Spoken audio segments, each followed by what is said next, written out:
మీ business ఏదైనా మీ ఊర్లో promotion చేయాలంటే అది సుమన్ టీవీతోనే సాధ్యం. ఇప్పుడే సంప్రదించండి. శ్రీ యాదాద్రి లక్ష్మీ నరసింహ ఆలయము రేపు చంద్రగ్రహణం వేళ మధ్యాహ్నం 12 గంటల నుంచి కూడా రేపు ఆలయం మూసివేయబడుతుందని చెప్పి ప్రధాన అర్చకులు చెప్పారు. ఎందుకంటే రేపు చంద్రగ్రహణం కాబట్టి భక్తులు వచ్చేవారు రేపు 12 గంటల వరకే ఆలయం తెరుచుకొని ఉంటుంది. 12 గంటల తర్వాత ఆలయం మూయబడుతుంది. కాబట్టి ఎల్లుండి అంటే సంప్రోక్షణ కార్యక్రమాల అనంతరం దర్శనాలు ఉంటాయి. కాబట్టి రేపు మాత్రం 12 తర్వాత భక్తులకు మాత్రం ఇక్కడ భక్తులు గమనించాలి. ఎందుకంటే రేపు చంద్రగ్రహణం వేళ ఆలయం మూసివేయబడుతుంది కాబట్టి రేపు 12 గంటల తర్వాత మొత్తం కూడా అన్ని ఆలయాలు మూసివేయబడుతున్నాయి. కావున భక్తులు వచ్చేవారు రేపు 12 గంటల వరకే దర్శనాలు ఉంటాయి. ఎల్లుండి మాత్రం యథావిధిగా కొనసాగుతాయి. కానీ సంప్రోక్షణ కార్యక్రమాలు అనంతరం అంటే కైంకర్యాలు అన్ని చేసిన తర్వాతనే మళ్ళీ ఆలయం తెరవబడుతుంది.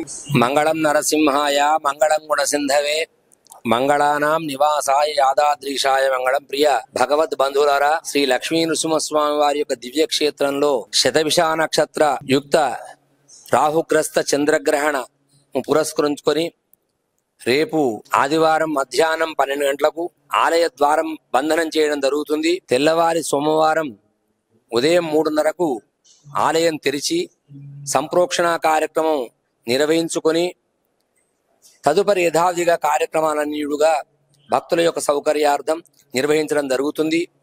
ఇట్టి రాహుగ్రస్త చంద్రగ్రహణం రాత్రి 9:56 నుండి 1:26 వరకు దాని యొక్క గ్రహణ ప్రభావం ఉంటుంది. దానికి పూర్వం 12 గంటల నుంచే ద్వారం మూసి మళ్లీ తెల్లవారి 3:30 ఆలయం తెరిచి ఈ కార్యక్రమాలన్నీ నిర్వహించి లక్ష్మీనరసింహ మూలమంత్ర హవన పూర్వకంగా ఈ సంప్రోక్షణ కార్యక్రమాన్ని నిర్వహించడం జరుగుతుంది.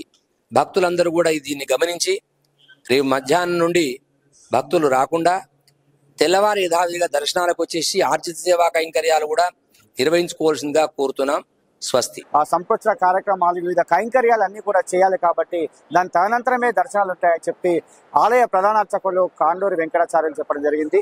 అదేవిధంగా ఆలయ సిబ్బంది కూడా అదే చెప్తున్నారు. ఎందుకంటే యాదాద్రి నరసింహస్వామిని దర్శనం కోసం వచ్చే భక్తులు రేపు 12 గంటల వరకే దర్శనాలు ఉంటాయి. ఎందుకంటే ఆదివారం వేళ వివిధ ప్రాంతాల నుంచి చాలా మంది వస్తుంటారు కాబట్టి ఈ తెలియడం చేయడం కోసమే నిజంగా చెప్పడం జరిగింది. ఎందుకంటే ప్రధాన ఆలయము 12 గంటల వరకే తెరుచుకొని ఉంటుంది. తర్వాత వచ్చే భక్తులకు రేపు మాత్రం దర్శనాలు లేవు కాబట్టి మళ్ళీ ఎల్లుండి పునర్దర్శనాలు ఉంటాయి. అవి కూడా వివిధ కైంకర్యాలు సంప్రోక్షణ కార్యక్రమాల అనంతరం ఉంటుంది కాబట్టి గమనించగలరని చెప్పడం జరిగింది. రేపు 12 నుంచే ఆలయం అయితే మూసివేయబడుతుంది. ఎల్లుండి మాత్రం యథావిధిగా ఆలయ దర్శనాలు అయితే ఉంటాయని చెప్పి ప్రధాన అర్చకులు చెప్తాం. ఇది కెమెరామెన్ గురునాథ్తో శరత్ యాదవ్.